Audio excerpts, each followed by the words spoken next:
جاتا ہے کہ کیا جس طرح آپ بیٹھ کے آقا علیہ السلام کا ذکر کرتے ہیں کیا صحابہ نے اس طرح منایا؟ میں عرض کر دیتا ہوں مسلم شریف کی حدیث مبارکہ ہے صحابہ کرام مسجد نبوی میں تشریف فرما تھے اور کچھ ذکر کر رہے تھے باہر ہی آقا علیہ السلام حجرہ انور سے باہر تشریف لائے میرے حضور نے فرمایا صحابہ کیا ذکر کر رہے ہو؟ حدیث مبارکہ کے الفاظ سنیے صحابہ کرام نے عرض کی حضور نے جب پوچھا ما اجلسکم اے صحابہ کیوں بیٹھے ہو؟ عرض کی یا رسول اللہ صلی اللہ علیہ وسلم ہم اللہ تعالیٰ کا شکر ادا کر رہے ہیں اس کی حمد بیان کر رہے ہیں اس لیے کہ اس نے ہمیں دین اسلام عطا فرمایا اور حدیث مبارکہ کے الفاظ ہیں وَمَنَّ عَلَيْنَا بِكَ یا رسول اللہ ہم اس بات پر اللہ کا شکر ادا کر رہے ہیں کہ اس نے آپ کی صورت میں ہم پر احسان فرمایا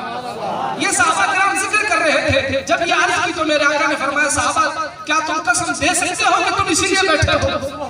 صحابہ کرام نے عرض کی یا رسول اللہ اللہ کی قسم ہم اسی لیے بیٹھے ہیں جب صحابہ کرام نے قسم دی تو آقا علیہ السلام نے ارشاد فرمایا صحابہ مجھے تمہاری بات پر کوئی شک نہیں تھا میں نے قسم اس لیے نہیں تم سے کہ مجھے تمہاری بات پر شک ہو لیکن میں نے اس لیے تمہیں کہا کہ میں اپنے حجرہ انور میں بیٹھا ہوا تھا اتنے میں جبرائیل علیہ السلام میرے پاس آئے اور عرض کی کہ یا رسول اللہ صلی اللہ علیہ وسلم آپ کے امتی مسجد نبوی میں جو گفتگو کر رہے ہیں اس گفتگو پر اللہ تعالیٰ فرشتوں میں فخر فرما رہا ہے کہ دیکھو میرے محبوب کے غلام کیسا ذکر کرتے ہیں